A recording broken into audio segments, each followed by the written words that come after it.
Welcome to the VET S.O.S. Veteran Entrepreneurial Spotlight. Remember, don't drown to see a transition. Grab the VET S.O.S. Lifeline. The Veteran Entrepreneurial Spotlight is proud to be affiliated with Neil Haley's show and sponsored by SpearPoint Solutions. SpearPoint Solutions is a one-stop shop for leading-edge products, services, and training for multiple vendors, from AI training to corporate gifts and much more. They have everything you need to help your organization thrive in the modern economy. Check out all the valuable offerings at spearpointonline.com, and remember to use the code VETSOS on anything you purchase there. That'll help us continue our mission of improving the lives of those who have served. Today we're sitting down with Maurice Murphy, a retired naval officer turned real estate professional who brings the same discipline and dedication from his 24-year military career into every transaction he does. Originally from Montgomery, Alabama, he holds a business degree from Auburn University and a master's in military operational art and science. Since stepping into real estate in late 2019, Maurice has closed over $23 million in sales across Northeast Florida, specializing in VA loans, physician loans, and probate real estate. His passion, helping people through life's biggest transitions, whether it's PCS orders, relocation, divorce, probate, or downsizing. He's lived it, and because he's been there, he now leads others through it with the clarity and confidence that only experience can provide. Outstanding, Maurice. How you doing today, brother? Man, I'm doing very well, man. Thank you for having me on the podcast, man. Appreciate you. Oh, we're glad to have you here and excited to get your story out there. So, real quick, let's first talk about your transition. Let us know how your transition out of the military went. So I'll be quite frank, man. So let's talk about it. Here I am, 24 years in the military, closing in, potentially maybe staying there and getting out, and I really didn't know what I wanted to do. So once I made the choice to decide to retire, it was a big decision, just because previously I had thoughts of going on 05, 06 and continue my career, but God led me a different way, and I decided to retire. Now I'll be frank, I didn't know what I wanted to do. I didn't know where I was going to go. I was going to get a job, especially being in the military. Most people go into a government contracting job, a government job, GS or whatever the case may be, but I just didn't feel like that was the route for me. After being in the military for a very long time, having somebody tell me what time to go to bed, what time to get up, what do this, we'll do that. Our life is around what we have a planning of the day. It tells you everything you have to do each day. And so I decided, thank God my wife was supportive of it. She said, yeah, because I had so many different ideas. I had so many entrepreneurs. I'm going to start this, start that, start this. So she said, hey, sit down and figure out what it is you really want to do. And so it led me to real estate. And the reason was because I had owned a couple properties prior to, and I said, well, hell, if I get in the real estate business, that'll kind of lead me into getting more investment properties for myself, creating that generational wealth.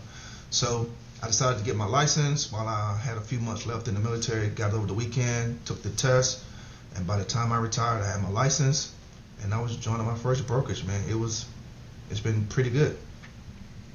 Fantastic. I love the fact that you sat down and you really just thought about it. You worked Absolutely. through different things. I'm sure there's a lot of prayer involved because I know you like that. Yep. It led you to, where you needed to be. And, it's something that you're passionate about. It's something you're good at, and you're out there helping our service members too, which is just completely awesome, man. Thank you. So let's talk about this whole journey to become an entrepreneur. Was the bug always there, or was it just something you were weighing while you were in transition? How'd that work? I was weighing it while in transition. I started talking to a lot of people within the last command I was at, which is here in the S-Jacks, and I just kind of wanted to get a feel from them what it was like to go into a government job, because most times that's kind of the route most people will take. They'll take a big government job or some big corporate job, get the PMP. I had all kinds of ideas. I was going to get my PMP and project manager, and I was going to get my green belt and all this stuff, and I was just like, I don't know. It just didn't feel like that was what was leading me. I mean, because I was looking at other people and the way they live, the way they finish their career, and then they transition out. I was kind of trying to follow what they were doing, and something said to me, no, I want you to go this way, not that way. And I think that's what God led me to do. It was definitely a struggle. I'll be honest. I mean, because when you're starting an entrepreneurship business, you're starting from the ground up. So there's not like one size fits all type plan for anybody. You know, you have to go through the journey and learn what works for you and what doesn't work for you. And thank goodness, like I said before, my wife's still in the military, so financially we were good.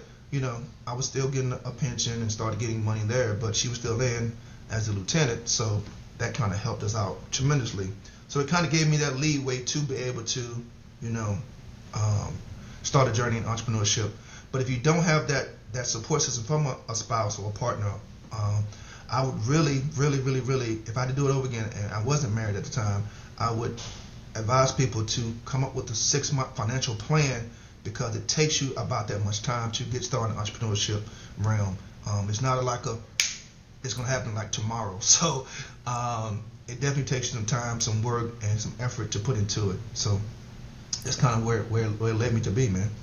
That's fantastic advice. You definitely want to have a plan, and if you're trying to start a business, you definitely want to squirrel away a little bit of money ahead of time. And absolutely. That's fantastic. So what's been the best and worst part about being an entrepreneur? So here's the best part about it. You create your own schedule, man. Look here. How many times can I hit you up and say, hey, man, let's go to lunch today? And nobody's like, I don't have to take PTO time. I don't have to request off. You know, that's been the best part. I can kind of create my own vision and create what I want to do for my business. And it's really helped me to where I can say, okay, hey, here's what I'm going to do today. Boom, I'm going to do these things. And trust me, I have a schedule. I have a blocked out schedule that I still wake up super early in the morning, wake up by 4:30, prayer, meditation, get myself up and going, go to the gym, because I want to have time to go to the gym, so I knock that out first thing in the morning. And you kind of create your own schedule. But I kind of really stay disciplined, and that's what the military has helped me with, and staying disciplined each and every day. I'm not following someone else's schedule, I'm following the schedule I created for myself. So that makes a big difference.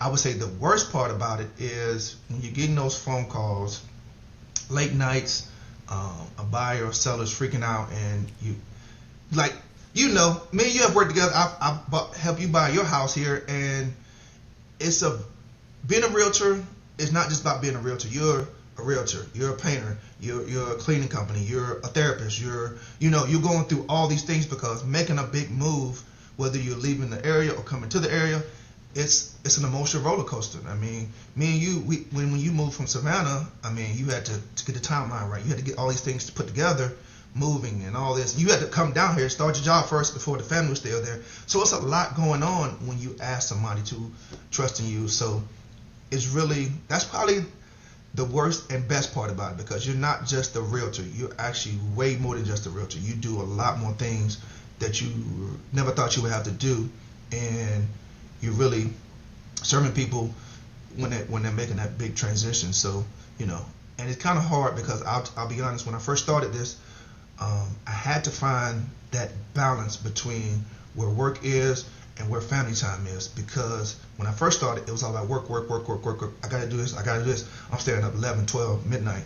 And what I had to be told by the wife was, hey, look here, I understand you want to do this business, but you need to find some time for me and you know, quality time for us to spend together, because I was just like, you know how military folks are. We see something, we going for it. So I had to find that balance to where, okay, here's my time frame, cut it off, and if it's not an emergency, I'll talk to you first thing in the morning. Oh, absolutely, and I can only imagine. I mean, we're not going to get into what you may have said or not said about me during the whole process, but I'm sure that, you know, there's moments where you have nightmare clients, right? And you know, you just got to sort of work through it and everything. So, So did you participate in any entrepreneurial programs, whether they were civilian or veteran related?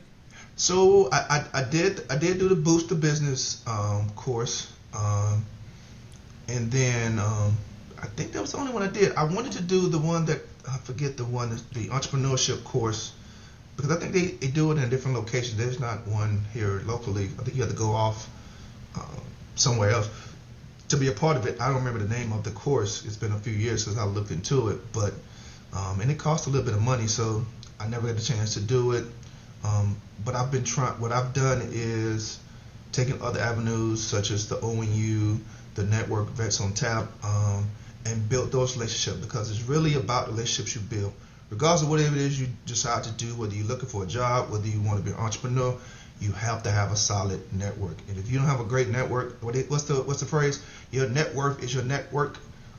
Yep. It's definitely true. So that's really what has helped me to build a pretty substantial veteran business. So getting to know people and going out and meeting them and talking to folks. So that definitely helps.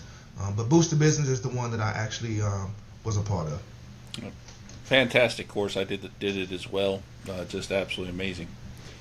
All right, so tell us about Brothers in Arms LLC. What is this? What are you doing with this? Alrighty, so here's what I've been doing, man. I have a few different business ventures. So I have my normal real estate business where I help buyers and sellers sell and buy property. But I also have an investment company where I buy investment properties. We fix them up, we get them back on the market, and we resell them at retail on the market. So that's kind of where my business is. I mean, I've done, and I've kind of not done as much investing as I've wanted to do over the past few years, but it's definitely something I've continued to look into and continue to grow. And my traditional real estate business, where I'm showing customers new homes, sitting down with sellers to actually help them sell their property, and I've been doing pretty decent at it. I mean, so it's definitely a good mix of having that investment to where you're not just helping others, you're still helping your family build that generational wealth and have something to leave to your kids. Because for me personally, my family didn't have that generational thing. My grandfather had homes that he owned, but then things happened. He passed away, and then taxes didn't get paid, and then homes. You know what I'm saying? So I wanted to leave something to my kids and leave something to my family if something ever did happen to me. And so that's kind of how I got into that real estate space of Brothers in Arms. It is a company I've partnered with another Marine Corps veteran, and we've just decided to become business partners in it and created this massive business that we want to do. So Brothers in Arms is where it's come from. Of course, it's a military thing. He's Marine Corps, I'm Navy, and we met about 20 plus years ago when we were both in the officer commissioning program, and then lost contact. And then all of a sudden he calls me up when I got my license, says, "Hey, I'm in Jacksonville, me and the family looking to buy a house." And then that's kind of how it went. I helped him buy that house. Then he wanted another house, and he sold that one and bought another one.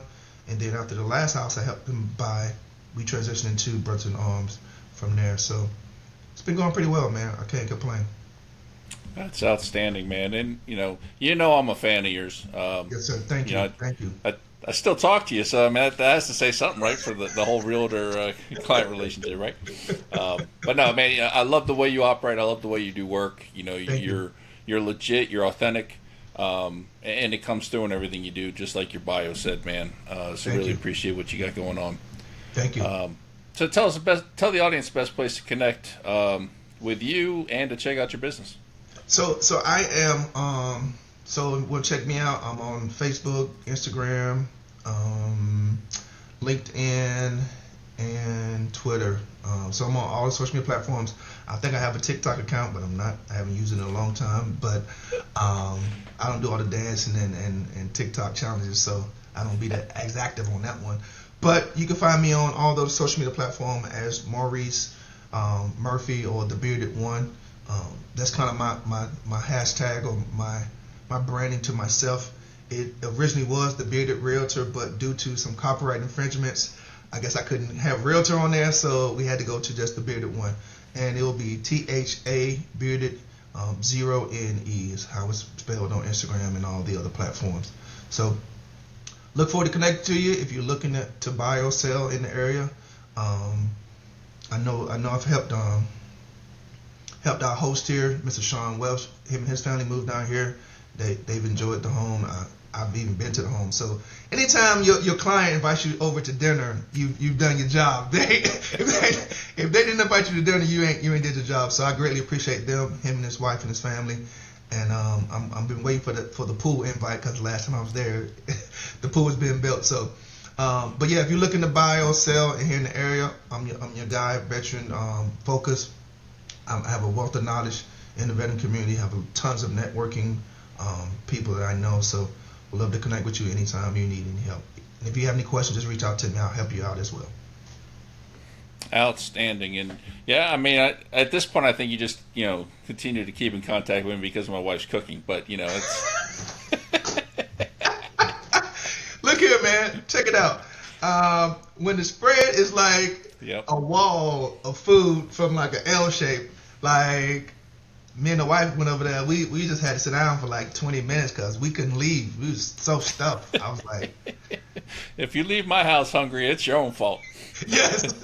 Yes, absolutely. And you know how we do. We leave with some to-go boxes. We trying to take stuff home for tomorrow for dinner. Oh, yeah. So we greatly appreciate you all, man.